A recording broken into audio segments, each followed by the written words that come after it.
Hello everyone, I am doctor Ekta and welcome back to my YouTube channel. अक्सर patients का सवाल होता है कि मैम डिलीवरी रूम में जाने का टाइम आ गया है या नहीं, लेकिन उससे भी एक बड़ा सवाल है कि क्या आपने अपना मैटरनिटी बैग पैक किया है। As my personal experience and जो मैंने आप लोगों के लिए सर्वे किया है उसको मिला के आज एक मैंने कंक्लूजनली एक वीडियो बनाई है। तो चलिए आज उसको देखते हैं कि हमें मैटरनिटी बैग में क्या रखना चाहिए, क्या नहीं रखना चाहिए, इन ईजी लैंग्वेज जो आपको अच्छे से समझ में आए, बहुत ज़्यादा आपको टेंशन ना दे या फिर आपको ऐसे ना लगे कि ओ माय गॉड मुझे क्या क्या रखना है, क्या क्या नहीं रखना है।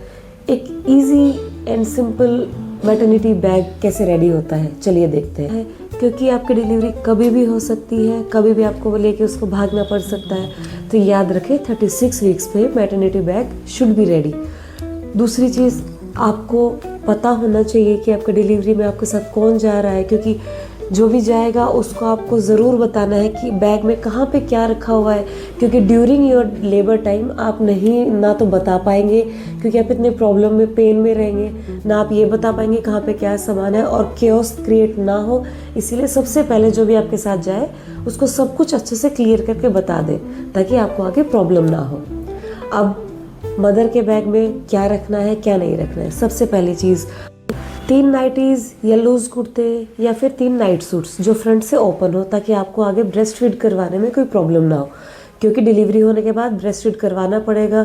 तो सबसे पहले आपका कंफर्ट ज़रूरी है। उसके बाद मैटरनिटी पैड्स, पैंटीज़ या डायपर्स, क्योंकि जो नॉर्मली हम पैड्स यूज़ करते हैं अपने मेंस्ट्रुएशन के टाइम पे वो इतने हैवी फ्लो को नहीं एब्जॉर्ब कर पाते हैं, इसीलिए हमें थोड़ा सा good quality and high coverage के मैटरनिटी पैड्स लेने बहुत ज़रूरी है।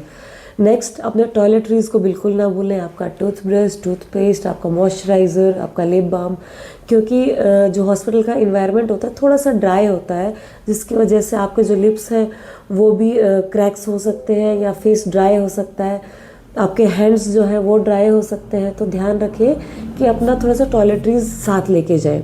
उसके बाद अपने 2 टॉवल्स साथ लेके जाएं। वैसे तो हॉस्पिटल सब कुछ प्रोवाइड करता है, लेकिन अपना कंफर्ट अपने हाथ में है, तो अगर हमें अपनी चीज़ें पसंद हैं तो आप वो सब लेके जा सकते हैं। नेक्स्ट आता है आपका जो आप स्लीपर्स होते हैं, स्लीपर्स ज़रूर लेके जाएं, क्योंकि जब आप डिलीवरी के बाद थोड़ा सा मूवमेंट करते हैं, घूमते फिरते हैं, तो आपके जो रिकवरी है वो थोड़ा सा जल्दी होती है, इसीलिए अपने स्लीपर्स ज़रूर लेके जाएं। अब बात आती है हमारे आने वाले नन्हे मेहमान की कि उसकी केयर हमें कैसे करनी है। देखिए, सबसे पहले उसके लिए जो भी आप कपड़े लेके आते हैं, कुछ भी लेके आए, उसको वॉश करके ज़रूर लेके आए। डायरेक्ट ख़रीदा हुआ सामान बच्चे को ना पहनाए, क्योंकि बच्चों की जो स्किन होती है बहुत ही सेंसिटिव होती है, तो बच्चे को दिक्कत ना हो, इसीलिए वॉश करना बहुत ज़रूरी है। सबसे पहले बच्चे के लिए 2 टॉवल्स लेके आने हैं, नॉर्मल सॉफ्ट डिटॉल में वॉश किए हुए। उसके बाद स्वाडल क्लॉथ्स, बच्चे को लपेट के रखने के लिए मसलिन के कपड़े लेके आने हैं, क्योंकि मसलिन के कपड़ों में बच्चों को लगता है कि वो वूम के अंदर ही है, तो वो सेफ फील करते हैं। उसके बाद बच्चे के झबलाज लेके आने हैं, 5 से 6 झबला ज़रूर लेके आइए, ताकि बच्चा अगर दूध भी गिरा दे या कुछ गिरा दे तो आपको टेंशन ना हो, आप तुरंत उन कपड़ों को बदल सकें। नेक्स्ट, आपको बच्चे की नैपीज़ या फिर डाइपर ज़रूर लेके आने हैं, जो कि न्यू बॉर्न के साइज़ के लेके आने हैं। ध्यान रखें, न्यू बॉर्न हो, कई बार हम स्किप कर जाते हैं और किसी को भेजते हैं तो वो जाके मीडियम या लार्ज साइज़ ले आता है, जो कि बाद में जाके बहुत प्रॉब्लम क्रिएट करता है। तो न्यू बॉर्न का साइज़ सबसे बेस्ट है। उसके बाद आपको क्या करना है कि जो बच्चे के कैप्स हैं, कॉटन कैप्स लेके आइए ताकि बच्चे का हेड कवर रहे। मिटन्स लेके आइए, 2 पेयर ऑफ कैप्स, 2 पेयर आपको मिटन्स लेके आने हैं, ताकि बच्चा जो नाखून है वो स्क्रैचेस अपने फेस पे ना कर पाए। बच्चों के नाखून शुरू में बहुत तेज़ होते हैं, तो कुछ भी कट लग सकता है, तो precaution is better than cure. एक चीज़ जिसे हम सब जल्दी में भागा दौड़ी में भूल जाते हैं वो है आपकी हॉस्पिटल फाइल। तो क्या करना है, एक फ़ोल्डर में अच्छे से सीक्वेंस में आपकी सारी इन्वेस्टिगेशन, सारी ओपीडीज़, जितने भी अल्ट्रासाउंड्स आपने करवाए हैं वो सब लेके आने हैं, क्योंकि इमरजेंसी में हमें आपकी फ़ाइल देखनी बहुत ज़रूरी होती है, इसीलिए। नेक्स्ट आता है आपका आधार कार्ड। आइडेंटिटी प्रूफ ज़रूर लेके आना है, आधार कार्ड या कुछ भी हो गया।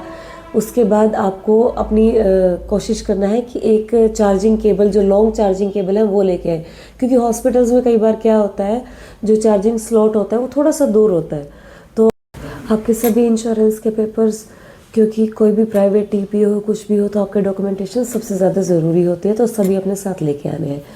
अब जो डिलीवरी होती है वो एक मैराथन होती है, आपको भूख भी लगेगी, तो कुछ एनर्जी बार्स या फिर कोई ड्राई फ्रूट्स हो गए, ये सब लेके आए अगर आपके हॉस्पिटल में अलाउड है तो। एक अब बात आती है कि हमें क्या नहीं लेके आना है। सबसे पहले गोल्ड की ज्वेलरी नहीं लेके आनी है, हॉस्पिटल में उसका कोई काम नहीं है, हम आते ही ज्वेलरीज को साइड में रखवा देते हैं, गुम होएंगी, मिसप्लेस होएंगी, खाम का क्योस क्रिएट होएगा। सेकंड थिंग, बहुत ज़्यादा कैश लेके आने की कोई ज़रूरत नहीं है, क्योंकि हॉस्पिटल्स में ऑनलाइन भी जो पेमेंट है वो एक्सेप्ट होती है, तो आपको टेंशन लेने की ज़रूरत नहीं है। ऊपर से कैश का गुम होने का खतरा अलग। अब लास्ट, परफ्यूम्स नहीं लेके आने हैं, क्योंकि बच्चे बहुत सेंसिटिव होते हैं, परफ्यूम्स लगाएंगे बच्चों को रिएक्शन होएगा, कोई प्रॉब्लम होएगी, तो ध्यान रखना है कि परफ्यूम्स भी नहीं लेके आना है। अब अगर आपको लगता है कि कुछ और सवाल है जो आपको पूछने चाहिए, जैसे ब्रेस्ट पंप लेके आने हैं कि नहीं, या फिर XYZ कुछ भी, आप मुझसे पूछ सकते हैं नीचे कमेंट सेक्शन में। अगर आपको वीडियो अच्छी लगी हो तो like, subscribe and share. Thank you.